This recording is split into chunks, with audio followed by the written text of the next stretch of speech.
Live from the Student Union on campus, this is Goldmine Live. Your weekly all-access pass inside Charlotte Athletics is brought to you by Ortho Carolina. Proud to present the 2018 Charlotte 49ers football season. Bojangles, it's bow time. Harris Teeter, where 49ers fans shop for groceries. University Eye Associates. Excellence is eye care. And by Wells Fargo.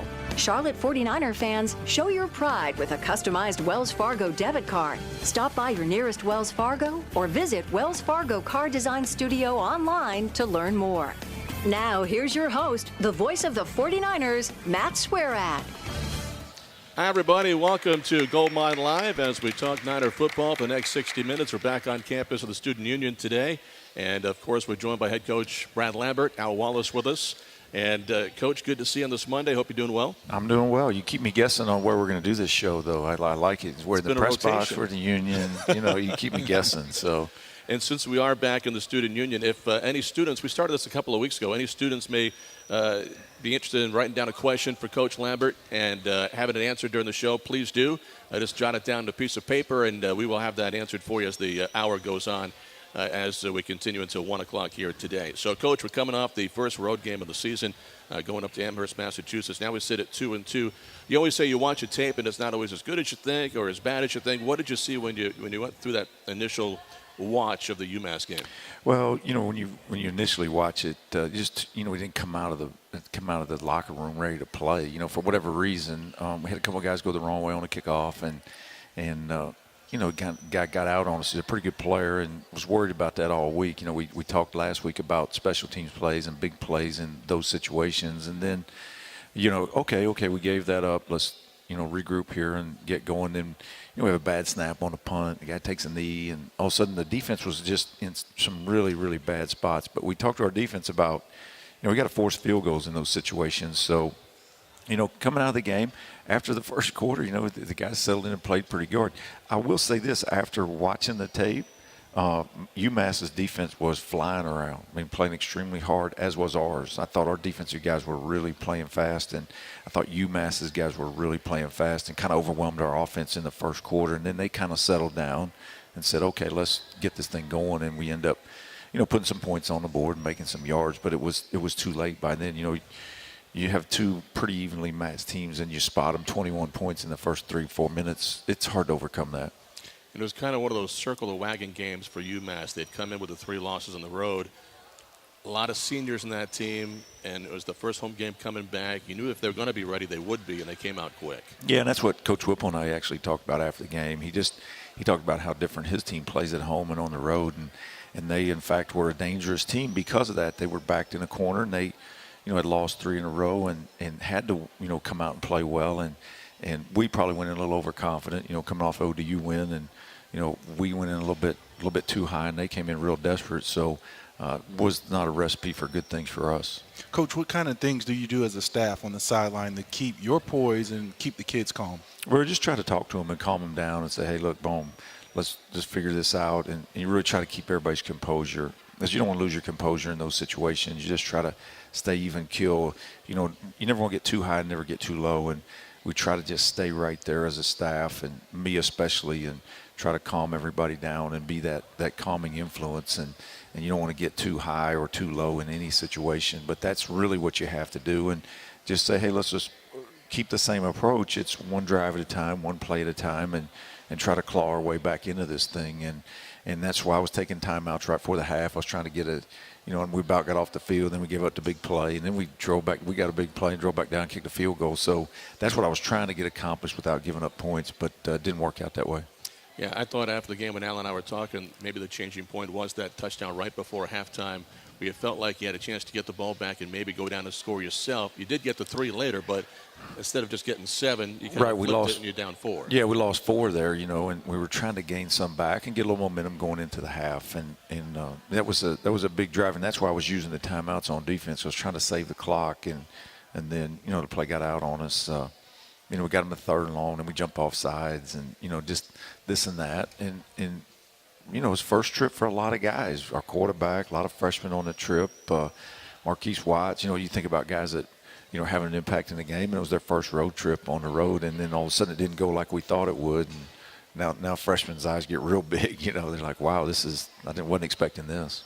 Coach, is it difficult to focus on the drive at hand and not try to, come back that big, huge deficit in one throw, one tackle? It is. Yeah. It's a really difficult because you want to get everything back in a second, and you can't do it. I mean, you got to stay within your plan and try to move the ball and try to get off the field and stay in that moment. And that's the number one thing, and that's why you try to stay even if you can, because if you get too low, then it compounds itself. And you just got to stay right there and try to approach it that way and try to claw your way back in and understand that, hey, this is a heavy hill. And yet when you're down 21-0 in the first 3 minutes, you're like, okay, we gotta right this thing or it could really get out of hand. So after second, third, fourth quarter, we end up outscoring them, but it was just too late. We spotted them too much. When you look at the play of Chris Reynolds, you said at the start of the game, the wide eyes, he got sacked during the game 4 times, but I thought after the first couple of possessions, he settled in. He didn't throw any picks. He was under a lot of pressure all day long, but I thought, after maybe the first couple of drives, played well. Yeah, especially after like the second drive when he got hammered pretty good and fumbled the ball. I mean, he the guy, he got hit pretty good. He was pretty sore after the game. He got hit a lot, and some of it was his own doing. He got to know when to scramble and where to scramble and things like that. He's trying to do a little too much from a scrambling standpoint and got hit pretty good. But I thought the first sack fumble of the game was, that can shell a guy, especially on the road. And I thought he bounced back and maintained his composure pretty good. Probably gave you a scare, too, when he went down holding his shoulder. Yeah, no doubt. He took a lot of hits. He's taken some hits, and like I said, he brings some of them on himself. But, he did go down pretty hard, and his shoulder was banged up. So, it was good. He's a tough guy, obviously. He's been hit a lot, and he's a tough competitor, and that's what you love about him. You brought Hassan Klua in to make that play on 4th down, and it was a good call. You had him. I mean, it was just off the fingertips of your tight end. Yeah, and he had a couple options. I'd see why he threw it. I thought that during the game, and then after you watch the video, you see why he threw it. He probably could have run for it, but he tried to hit him, and it was half a yard off, and Chris was behind him, so it was one of those deals. I thought it was a pretty good risk to take, and we didn't make it. Coach, when your quarterback gets hit a little bit, do you try to come up with some plays to get the ball out of his hands quickly, some quick screens, some slants, something to settle him? Yeah, no question. You try to run the ball, and then you try to do play action pass where you're a little bit more max protect, and push the ball down the field. And we hit some plays in the game down the field, just missed a couple. The one to Vic Tucker early in the game that the guy ended up hitting him and he dropped it. That's what you really try to do is max protect it and make sure you take care of him in the pocket, try to hit something down the field, give him a little confidence. And we saw some leadership from Tucker on the sideline. We can see him being very vocal and trying to get his team settled down. How important is that from a young guy? It's really important, and I really like that whole wide receiver room. All those guys have really done a nice job of staying composed and leading and making plays. The last couple weeks, we don't have drop passes in that room. I've been really proud of those guys because there's a mix of, Quatamom and Kofa doing a good job of being older guys, and then you have a guy like Vic who's kind of burst on the scene, and he's doing a good job. And you have some young guys behind him that are, staying focused, and when they get their opportunity, they're going in and making some plays. Rico Arnold, went in and made a couple plays for him. We're trying to find a way to get him more involved in our offense. He's a very athletic guy, can run. But that whole group, I've been really proud of that whole group, kind of figuring out a lot of new guys, and they're trying to figure out what their role is, and they've done a good job of staying focused. Last couple of drives, you knew the game was probably not going to be one we were going to win. You still got some of those young guys out there that got some really valuable playing time. You mentioned some of the wide receivers, but Dollar getting a touchdown pass, Arnold getting in there, Ringwood getting in there. That's going to be good going forward because there's still a lot of football left. Yeah, it is, and no matter what, there's still time on the clock. You're still trying to get off the field on defense. You're still trying to score, and that's what you're doing is just trying to put the ball in the end zone. That's what, while there's time on the clock, that's what we're going to try to do. And I was proud of those guys going in there. Some of the we put our 2 offensive line in there as well, and so you just letting the guys play, and let's go see if we can score. So as we go forward now this week, you got UAB going back on the road. Normal work week, getting back at today off, right? Taking Yes. Monday off, then back to work tomorrow. Yep, we went out yesterday, kind of just stretch and run, loosen the guys up, work on some corrections from the game, kind of start on UAB, do a little special teams, and then, today's our day off. So, yeah, we're on a regular week and, got a tough team we're going to play in UAB. Went to overtime, last played a game last year. This is the oldest team, maybe the oldest team in college football. They're definitely the oldest team we'll play. There's a lot of seniors everywhere, based on the fact of when they brought football back and, the clock stopped for a lot of their players. So they got some really old guys. Their quarterback's a 6th-year guy, and so they got an old football team, and it'll be a tough task on the road. And coming into the season, one of the teams that was picked right at the top of their side of the division, Conference USA, so it's going to be a good matchup this week going down to Birmingham, Alabama. We'll take a timeout, back with more of the show here until 1 o'clock. Student Union, Gold Mine Live on the Charlotte IMG Sports Network. The Carolinas are family, which is why all of us at Ford Motor Company are committed to helping our family of dealers, customers, all Carolinians, restore their lives. If you've been affected by Hurricane Florence, we're offering you the same pricing as our Ford family of employees. Plus, you won't need to make any payments until next year. Ford family of employee pricing, plus no payments until 2019, helping to get our Carolina families on the road to recovery. Hi, everybody. Welcome back to Gold Mine Live here in the Student Union today, talking Niner football with head coach Brad Lambert until 1 o'clock. And our player guest coming up later on is going to be R.J. Tyler, one of the tight ends, a senior that caught a touchdown pass at UMass this week. Coach, you're starting to use the tight ends more this season, and even some running packages. You had 3 going out there, Hunt going out as the third one, and these guys getting some playing time. They are. That was, one of the things we wanted to change. We wanted to, use our tight ends more. We've got to continue to get better as blockers. They're doing a good job in the passing game, but we've got to continue to improve as blockers. But Jacob's a freshman that we're playing as a big physical guy, so we want to get him involved in the game. And then, of course, RJ and Chris are doing a good job. We're playing a lot of 2 tight sets, and that's intentional. We want to be able to run the ball out of those and then use them as pass catchers. Yeah, Chris Phillips has been targeted quite a few times already. He has. He and RJ, and then RJ got the touchdown. So those 2 guys they've played. They're old guys. They're 5th-year guys, been around a lot. So we want to utilize them. And then Jacob's a guy that, he's a big physical guy that he's a little farther along physically than some normal freshmen. So he's got to continue to learn. Once again, it was his first road trip, so he missed a couple blocks, and he'll learn from it. And we got to get better there. One of the interesting things we heard going on the trip, you talk about the first trip, and sometimes people don't realize that these guys have never been away doing this, and one of the players like, where do I put my backpack? Yeah. Little things like that breaks out of the normal routine that can affect something. It does, and you've got to go through everything with those young guys, because they just haven't done it. They don't know how we bus and how we go get on the plane and security and all those things, and they can be a little wide-eyed just from the start of the trip. So but they handled it, I thought, from a whole overall just travel and, the way Trev and Chris and everybody, had the trip planned. It went well.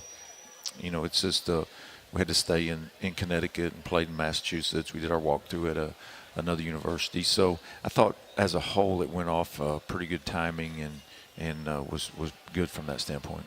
Coach, a lot of sudden change situations for the defense, kind of playing backed up. How do you think they responded? I know you talked about not kind of holding guys to 3 points, but you think they did a good job as this game progressed? Yeah, as the game moved along, not early. I thought that kind of got us early. They scored in 1 play, a couple of times, so 2 plays. We've got to, do a good job of being on point, getting the line correctly, and then forcing field goals in the red zone. Because I told our defense yesterday, really, when you play defense, you'd rather play in the red zone because it's a confined area. Now you don't have to worry as a DB about somebody running deep on you. So you can play more aggressive down there.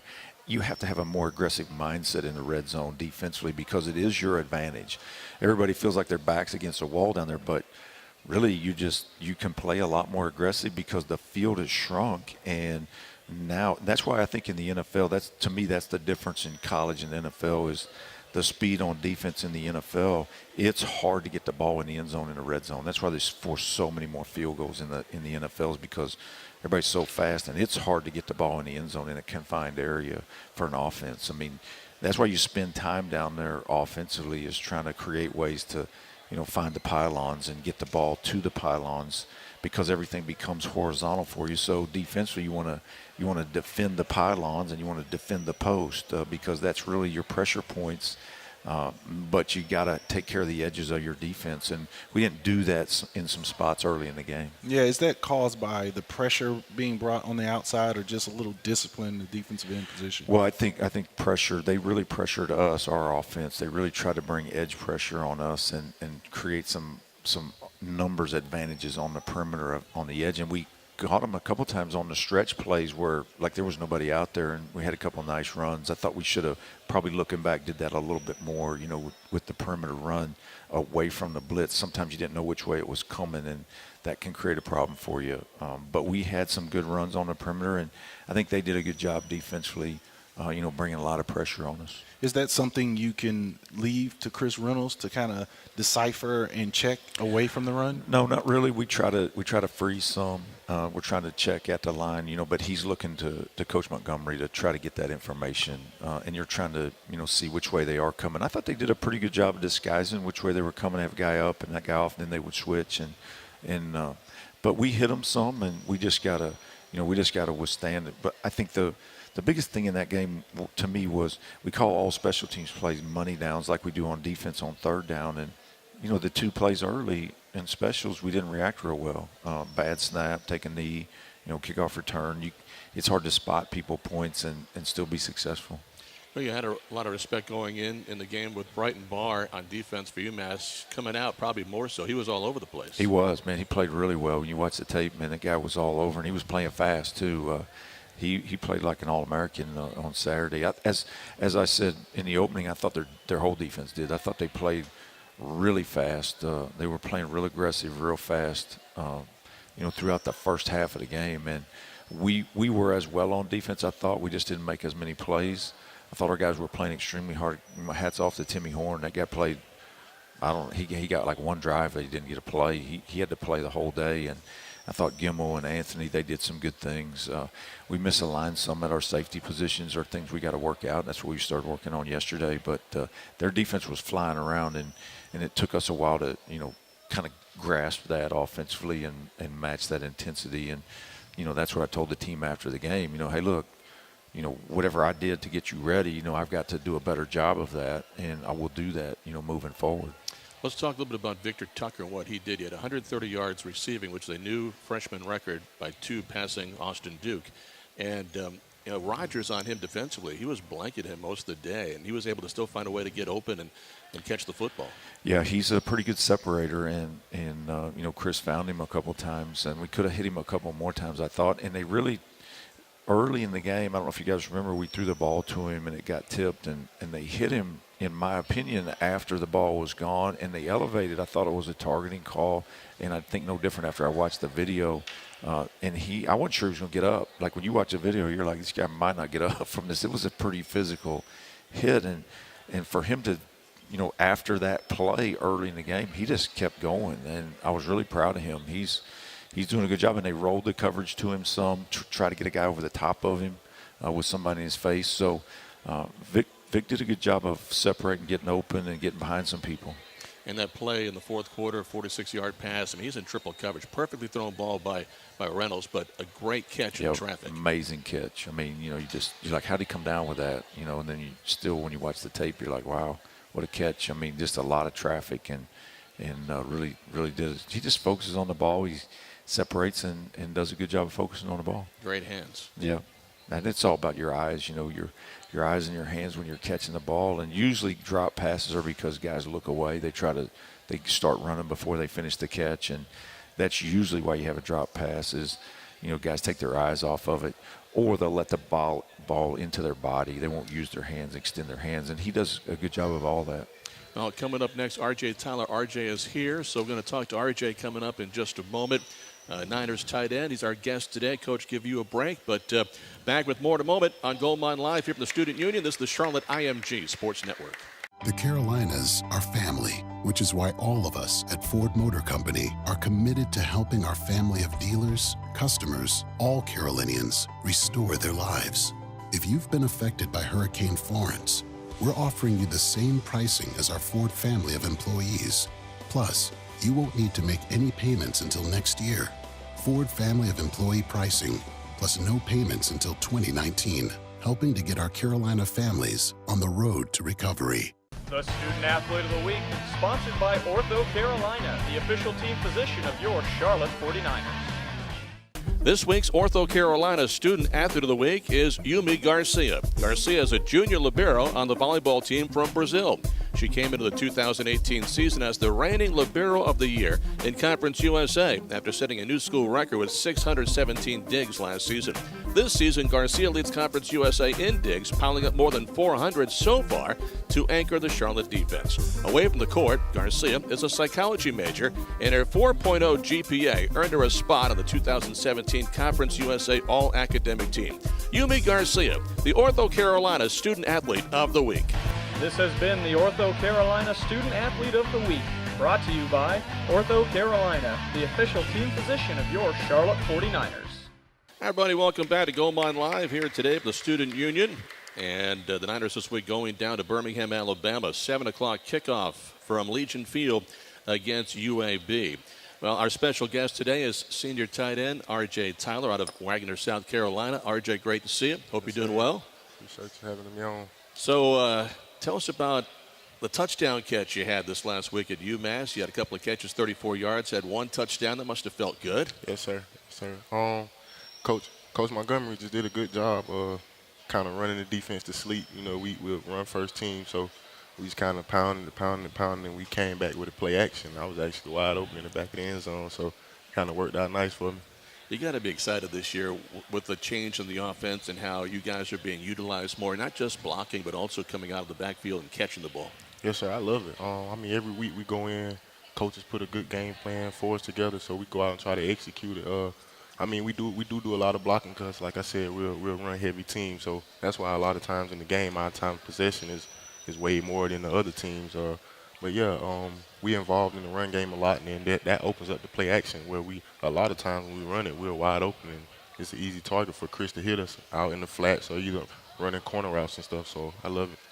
RJ, how much learning is involved playing an inline tight end versus I see you guys in the backfield kind of as an H-back or a fullback. Which one do you prefer most? I mean, me honestly, I prefer playing the H-back position, but in this new offense, we do a whole lot of tight end stuff, hand in the dirt, man. It's a lot. It's like new week. Every game we come in a new week and we learn a new playbook, honestly, you know, because we have to adjust to the different defenses, and as a tight end, we have to know stuff. We have to be on one accord with the offensive line. Then when we split out, we have to be on one accord with the quarterbacks and the receivers. So coming in every week, it's a lot for us to pick up and learn. But as Thursday and Friday come, we done repped it so much, we get it down packed, and on Saturday, we just have to go out and execute it. Yeah, do you think the better you do as a blocking tight end on some of those defensive ends and outside linebackers, you're able to sell those play-action passes a little bit more? It definitely does. That's what happened Saturday on the touchdown. Like I said, we running them, you hitting them in the mouth for 3 and 4 plays at a time, and then you have the one play where you go play action, and you sell like you're going to come down and block them and release on the pass route, and they biting on the run. That's what makes it wide open. That's what's so beautiful about the play action. Never like that. Yeah. It's tough on the defensive end. Yes, sir. So I heard during walkthrough, we're at the college in Connecticut. You said you saw Al off the side. Yeah. What were you thinking? When he got off the bus, I saw him. I was like, he had on the Charlotte shirt. Like, that guy, he has to play football somewhere. Like, I saw his arms. I was like, dang, he jacked. Yeah. Well, I told you when he went to Maryland, he went as a wide receiver, became a defensive end pretty quick. Bucked up in the weight room, huh? Weight room and at the dinner table. Yeah, yes, sir. Yes, sir. Yeah. So how much, you guys I know put a lot of time and a lot of effort in the weight room. What's that like for you? Is that something you enjoy? Oh, yeah. I mean, summertime, that's basically where we live, in the weight room and on the field, training and running. I mean, of course it's hard, but that's a part of football. If you don't love that, then, I mean, I don't think you're going to really enjoy football. You have to love working out and running and getting your body prepared for the season, because once you work hard all summer, once you get to the season, I ain't going to say it's going to be easy, but all the preparation you did over the summer, it works into camp, it works into the season. That way your body can hold up for the full strength, full length of the season.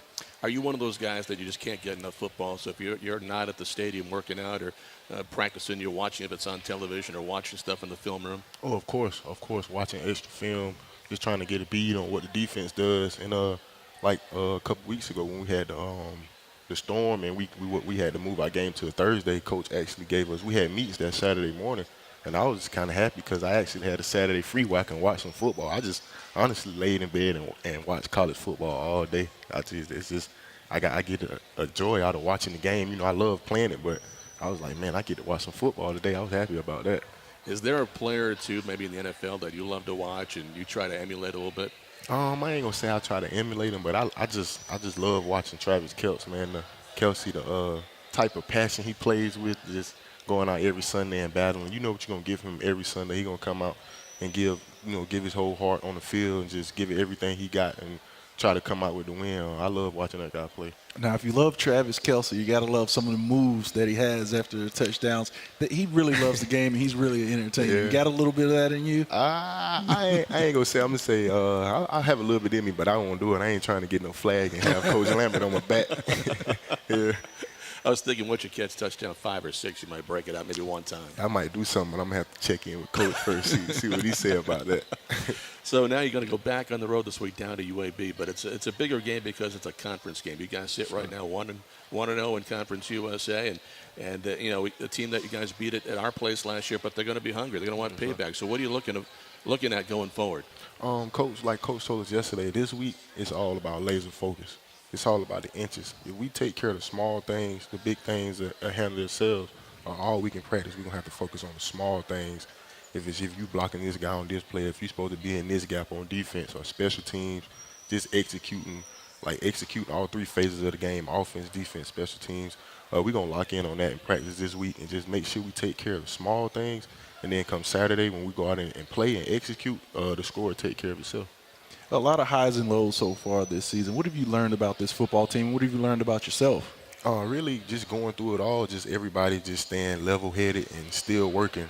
No matter if we coming off a win or like this weekend we coming off a loss, I know all the players on our team are going to report to practice and work the same every day. That's one thing I love about this team. We always come out and we working no matter what, no matter what's going on around us or no matter what's going on within the team. We're working every day. We come out every day and just give great effort and work every day and try to win those games that we play on Saturday. We try to win them throughout the week in practice. Talking to R.J. Tyler, senior tight end for the Niners, and I guess it's a great lesson for this team. There's a lot of young players and a lot of young guys on offense to see just how quickly the game can kind of spin away because this offense can score a lot of points. You scored 31 on Saturday, so maybe a good learning lesson. One you don't hope you have to have, but you did. So maybe the young guys can see that. As you mentioned, every play matters. Yes, sir. Everything matters. Just like a game like that, when it kind of gets away from you, you still have to go out there and you still have to chop and work hard and try to execute every play and try to get your way back into the game. That's what Coach told us. Like, just keep playing. Just keep playing. It's a whole lot of football to be left. I know sometimes it's easy for guys to kind of get down when that thing happens, but you just have to keep playing. You never know. Just keep going out there, keep trying to pound it, keep driving, and then everything else will take care of itself. You can't let the score or what's going on around you affect how you go out there and play. You got to give 100% effort every play. How impressed have you been as a senior with some of these young guys? I've been very impressed, man. The guys stepping up. I'm very excited because they come in, they happy, they pumped up. It's the first year in college, they get to play college football, but I mean, just like this weekend, we had our first road trip, so guys was kind of nervous, flying and stuff. But I mean, I'm just soaking it in, just trying to carry them and show them some of the stuff that I went through.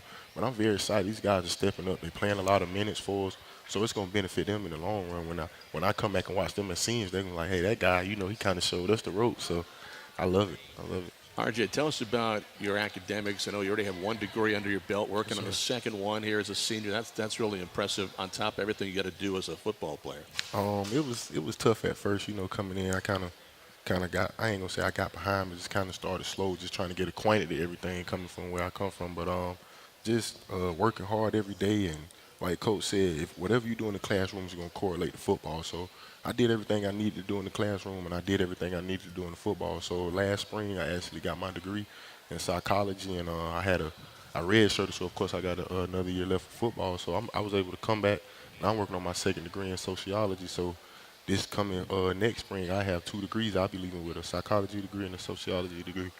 That's fantastic. You know, on top of football, and maybe you want to coach, maybe you want to keep trying to play. Outside of that, when that ends, what are you looking to do? I want to get into the sports side of psychology. Like we have Dr. Desiree that works with us. She comes in and talk to us once a week about just this game is only 10% physical, 90% mental. So I want to actually kind of do that and get with a team somewhere and just be their sports psychologist and talk and let the guys know. Like a lot of times, you can play the game in your head, before you go out and play, and it's just you can win or lose in your head too. If you get the right mindset that you're gonna go out and execute, then you're gonna do that. So I just want to kind of get into the sports side of it and try to find me a job in that field.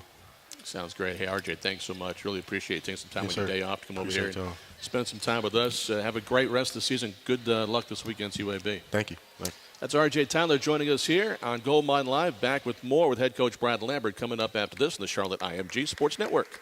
The Carolinas are family, which is why all of us at Ford Motor Company are committed to helping our family of dealers, customers, all Carolinians restore their lives. If you've been affected by Hurricane Florence, we're offering you the same pricing as our Ford family of employees. Plus, you won't need to make any payments until next year. Ford family of employee pricing, plus no payments until 2019, helping to get our Carolina families on the road to recovery. Well, welcome back to Gold Mine Live here at the Student Union. Matt Swarad with Al Wallace, and now again Brad Lambert, Niners head football coach. I want to thank RJ Tyler for coming by and spending some time. And Coach, that was a great time there with RJ. You just told us the story off air, but it's great. You got to pass that back along this past week at UMass. Yeah, RJ's from Wagner, South Carolina. Well, we had a guy played for us at Marshall, a guy named Troy Brown, played wide receiver for us, played some DB at Marshall for us. Well, went on to play 15 years in the NFL for the New England Patriots, and just a fabulous player. Troy's in the College Football Hall of Fame, and just a unbelievable person. He lives up in Foxborough now, does a lot of TV and radio for the Patriots. So he came over on Friday night, and he came back for the game, brought his son. So it's always good to see Troy. He's one of the best people we've ever had the opportunity to coach, best players as well, but he's a great person. Well, I had to speak to the team on Friday night, and RJ walked up to me, and we know Troy because of the Patriots and Marshall, and RJ came up to me. He says, "Hey, Coach," he goes, "Is that Troy Brown from Blackville?" I was like, "Who knows that?"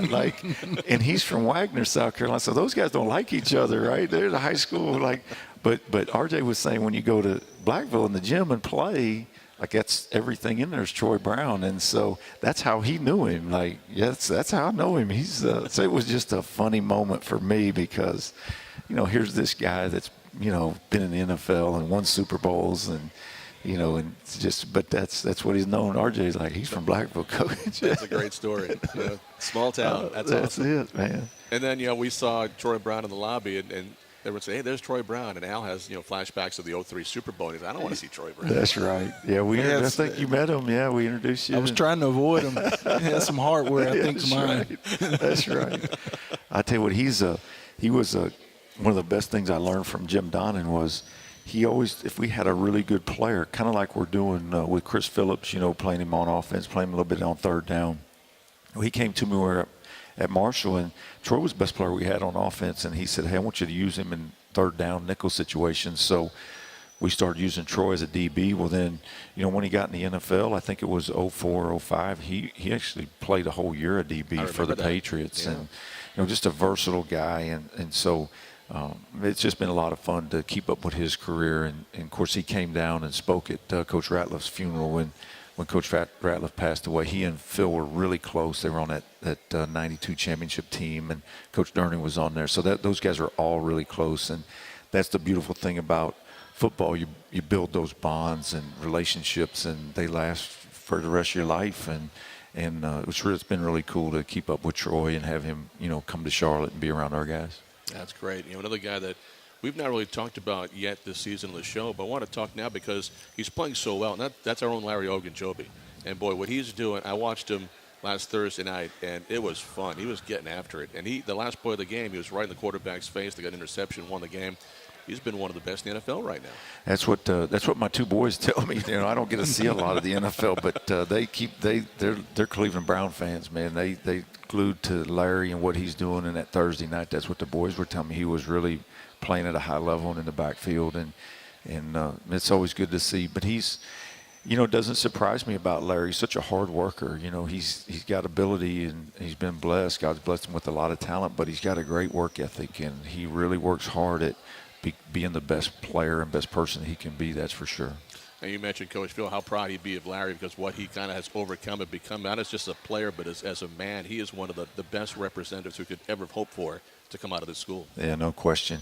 Another guy that was in the locker room on Saturday was Casey Perry. He lives up there now, and he came over to the game. It was good to see Casey. I hadn't seen him in a year or two, and he was in the original class and on that first team, and so he lives up there now. Is working up there, so it was good to see him as well. And he had all his Niner gear on, and it's just fun for us now. We go places, you have former players and wearing the 49er stuff, so it was good. That because for so long there weren't any former players, right? And now you're going places, even home games, you're seeing 10, 15 guys on the sidelines. That's really cool. It is. It's pretty cool to see that, and it was really good to see Casey because he was. Like I say, he was one of our original guys, and for him, he was really excited to see everybody, and of course cut all his hair off, so he looked all clean cut, and he didn't have his dreads anymore, but he's doing well, and it was really good to see him, and keep those guys involved. We need to keep all those guys involved in our program and in the university. And a lot of guys you probably would see on a football Saturday are really coaching. They're getting into college coaching or also high school coaching, so they're getting busy in the game too. Yeah, no question. Guys are, they're living life. That's what we do. And you leave college and go to work and start raising a family and things like that. And so it's pretty cool to see those guys, and a lot of fun when they come back or when they can come to a road game and be in the locker room and be on the sideline for us. So it's been a lot of fun. Before we take our next break, how about Brooks Barden, who decided not to play anymore but stays with you on the staff as a graduate assistant? Yeah, he's going to be a fabulous coach too, man. What a great young coach. He's, decided to forego his last year, and we got him into graduate school, and he wants to coach. That's what he does. His dad's a coach. His brother's a coach. That's what he wants to do, and so it was an easy fit for us, and he does a fabulous job for us. He's really mature beyond his years, and like I say, he's going to be a heck of a football coach, and he's done a really good job for us so far this year, and we're really, really proud to have him on our staff. Let's take that next break. Back with more Gold Mine Live. UAB is the next opponent coming up this Saturday down in Birmingham. We'll talk about that coming up next on the Charlotte IMG Sports Network. The Carolinas are family, which is why all of us at Ford Motor Company are committed to helping our family of dealers, customers, all Carolinians, restore their lives. If you've been affected by Hurricane Florence, we're offering you the same pricing as our Ford family of employees. Plus, you won't need to make any payments until next year. Ford family of employee pricing, plus no payments until 2019, helping to get our Carolina families on the road to recovery. And welcome back to Gold Mine Live. The Niners this week going to Birmingham, Alabama. They'll take on UAB this coming Saturday, and it is a 7 o'clock kickoff down at Legion Field. Back with head coach Brad Lambert and Al Wallace. Coach, going to Legion Field, and it's still around, and it's an historic place that has seen some great football games, and the Niners hope it's going to see a road win this week. But have you been there before? I have not. It's like going to Rice, right? Yeah. The stadium down there. Just a lot of, you realize, man, a lot of guys play a lot of games in this place. A lot of great Iron Bowls played in that place, huh? Yeah.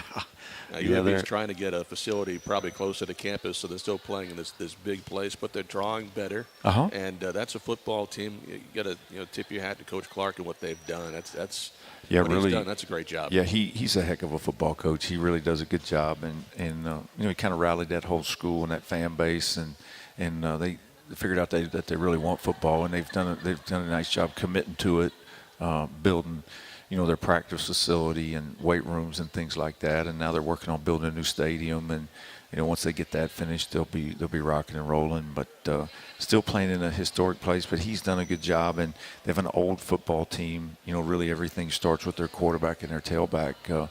AJ Erdley is just a fabulous quarterback. He's a really good player. He's an old guy and played well against us last year. And then he really, hit a home run with Spencer Brown. He's going to be a true sophomore. Played last year as a freshman.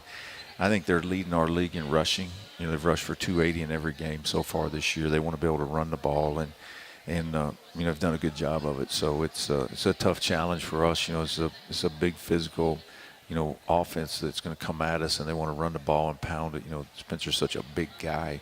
And then AJ has the ability to run the ball. He ran on us a couple of times last year, especially in the overtime. So you gotta be on point, make sure you're lined up correctly in your right gaps, because these guys have the ability to run the ball.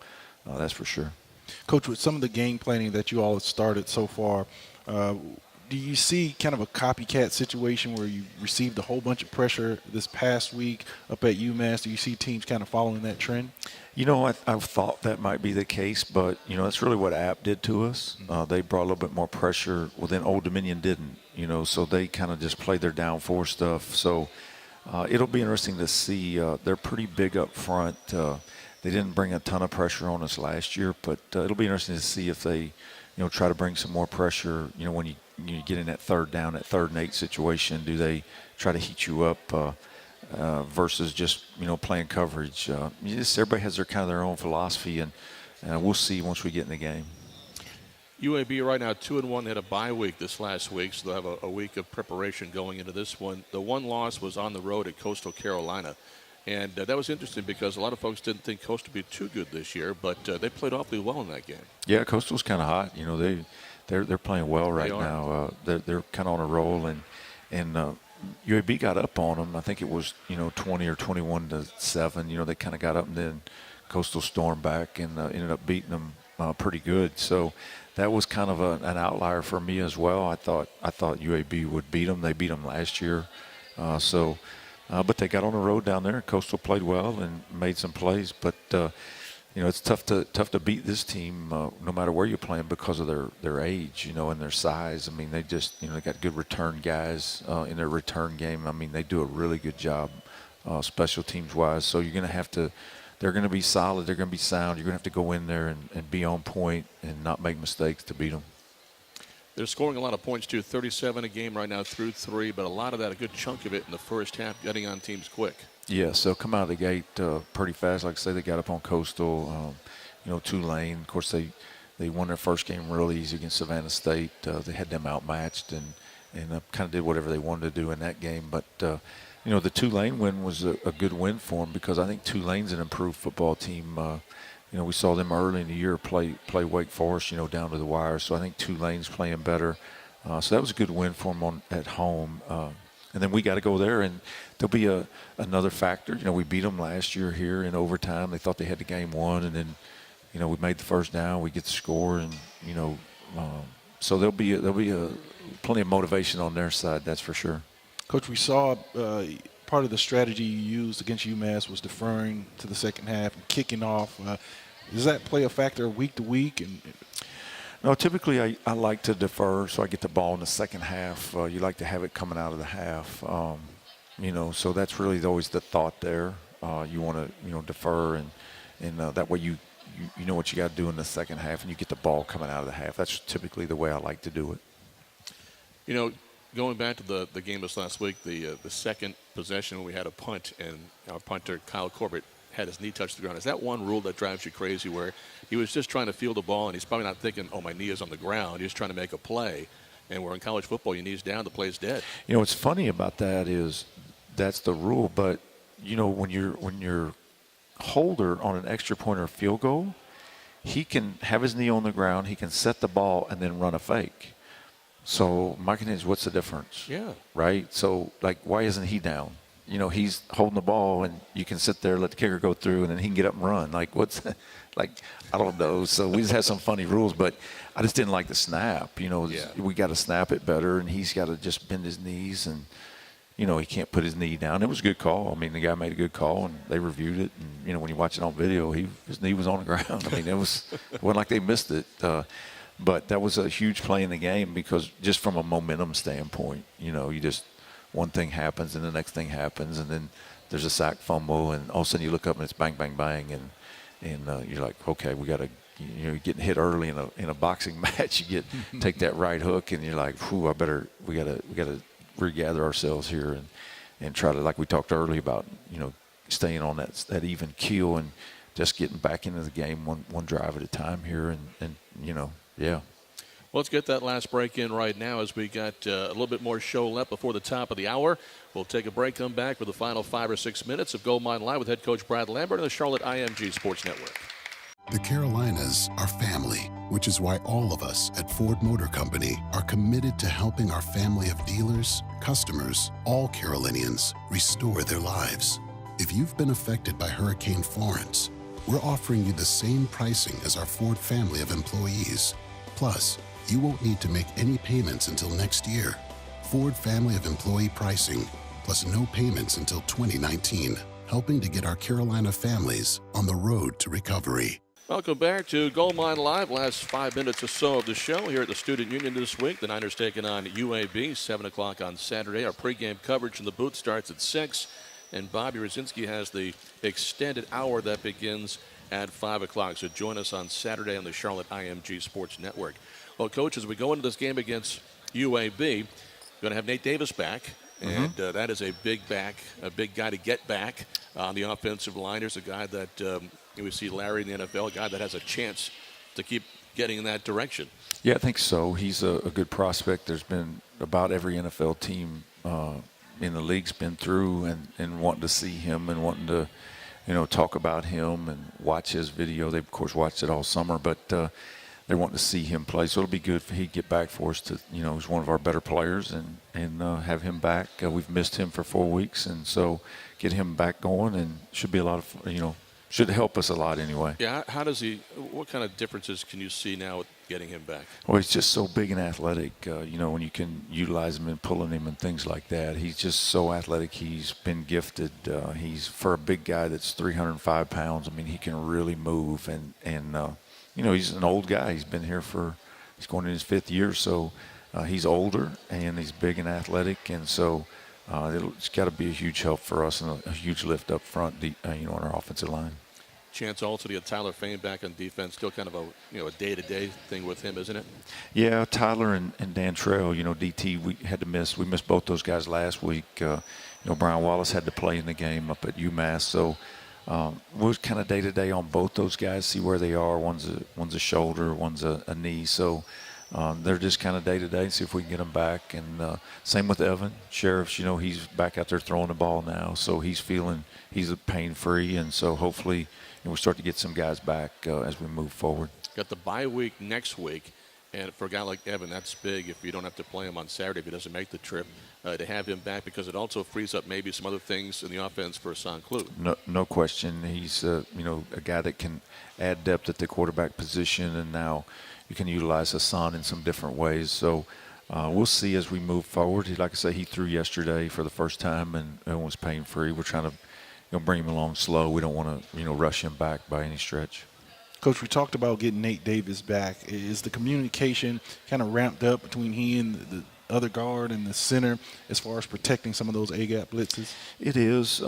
We still practiced him a lot all through August, and even, here in the early part of the season, he would still, get some reps with the twos just to keep him sharp. That's always the fine line of, you can't use him for 4 weeks, but you want to keep him sharp so when he does come back, he doesn't miss a beat. So we had to, plan ahead and be strategic in August and in the early part of the season on how we utilized him and give him reps, because you didn't want to just push him to the side and not let him play, because then when he did come back, he wouldn't be where he needs to be. And so I feel good about that. I think the offensive guys have handled him the right way and still utilizing him. We used him some on scout teams, so our defense got a good look from him.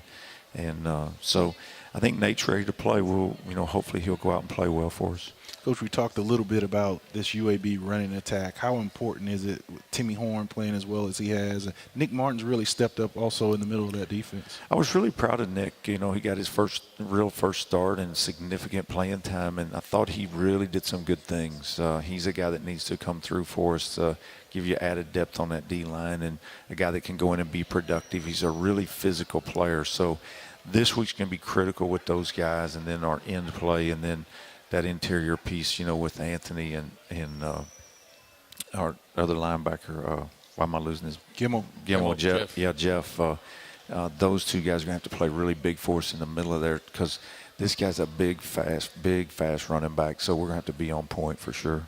Well, before we do wrap up the show, the Bojangles Challenge, let's talk about what the biggest challenge is going forward for UAB. Well, the biggest challenge is stopping the run this week.